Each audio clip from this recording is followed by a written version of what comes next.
Hello everybody, welcome to the post-match press conference for South Africa. I'll just hand you over now to Sipakazi. Good evening everybody, or afternoon everyone, and thank you for having us today, Mary.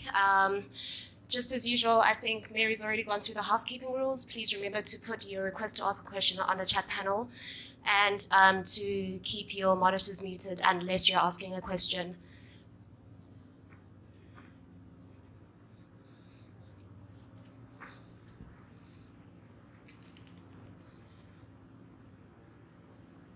We'll start with Telford. Hello, Temba. Bad luck.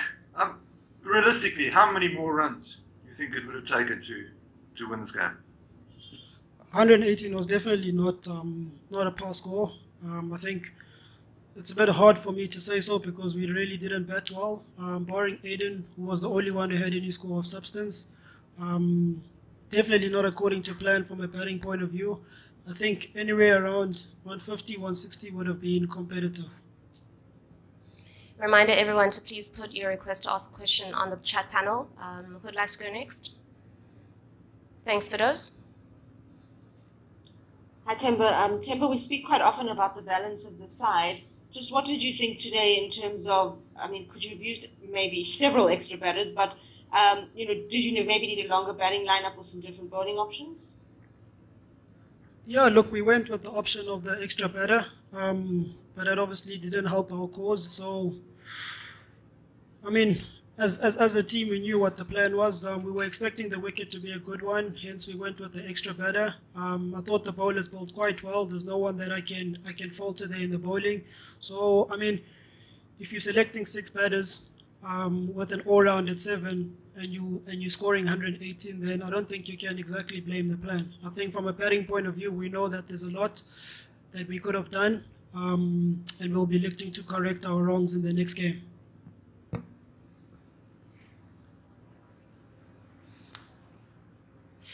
Zaire Adams.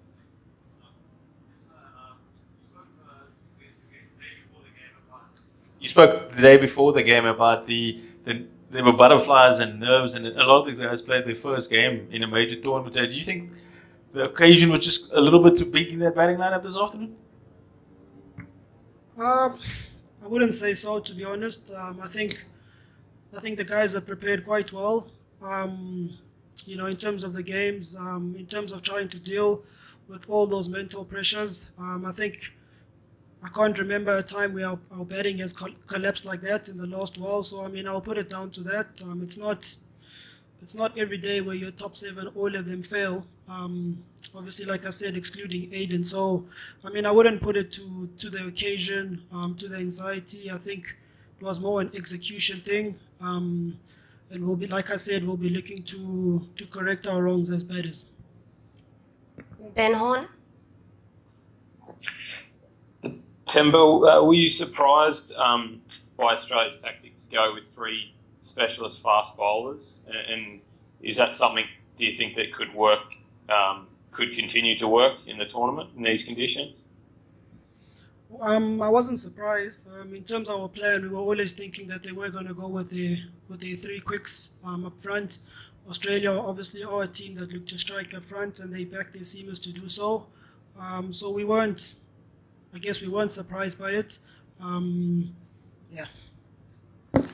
Aditya is up next. Remind everyone to please put your request to ask a question on the chat panel. Tough luck, Temba. My question is that after posting 118, what was the chat in the dressing room to come back and almost defend the score? I think obviously it's obviously quite tough. Coming into that second half of the game, knowing that you've only posted 118, I think from the bowlers, we just asked them to stick to their plans and execute as well as they can. Fielders to throw everything out there, support the guys as much as they can, and just try to build pressure, let them make the mistakes. When the chances come, we try to take it, and I feel that's what we did in our bowling effort for a majority of that innings. Nathan? Temba, I must commend you. Yes, the side posted a low total, but the field strategy kept Australia under pressure. Just give us your brief comments on the team's overall batting and bowling performance, and what should we expect moving forward, especially against another formidable side in England. Yeah, I think from a batting point of view, like I've said, that wasn't according to plan from the batters. So I mean, we've got a lot there that we need to improve. 118 is nothing to cry home about. And from a bowling, I think the bowlers did quite well to get it up to that point. I think probably from the end, it did get a little bit frantic. So I think maybe that's a talking point for us as a team. Fielding was good, barring probably one or two incidents.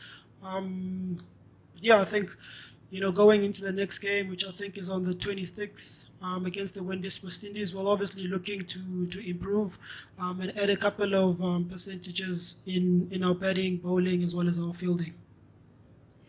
We'll wrap up with the last two. If you could please put your questions on the chat panel. Heinz? Thanks, Sipakazi. Hi, Temba. I know you mentioned that the bowling attack in general, was very good, but I was just wondering if you could perhaps just tell us of the impact of the Bray Shamsi, over the past year or so, actually, as your best bowler in your lineup. I mean, he's became the third South African to take 50 T20 international wickets for South Africa today. Just how important is that man to your team? Yeah, Shamsi's been a massive performer for us in the last while. I think it's not by accident that he is the #1 T20 bowler. We lean a lot on Shamsi as a bowling attack in terms of him taking wickets and controlling that middle phase. And today he did exactly that. He's an attacking option for us. I think a good foil with Keshav. And I think going forward we'll obviously be leaning on Shamsi's performances, and hopefully he can go from strength to strength. We'll finish off with Zahir. Temba, the group that you've got now, is you've added Sri Lanka and Bangladesh, and what's that challenge going forward now that if you looked at the beginning, you could possibly only lose one game. How much does it impact now going forward in terms of the pressure, and does it just increase from here after the loss? Yeah, I think the inclusion of Sri Lanka, Bangladesh, two subcontinent teams in subcontinent conditions obviously does make the group a lot tougher.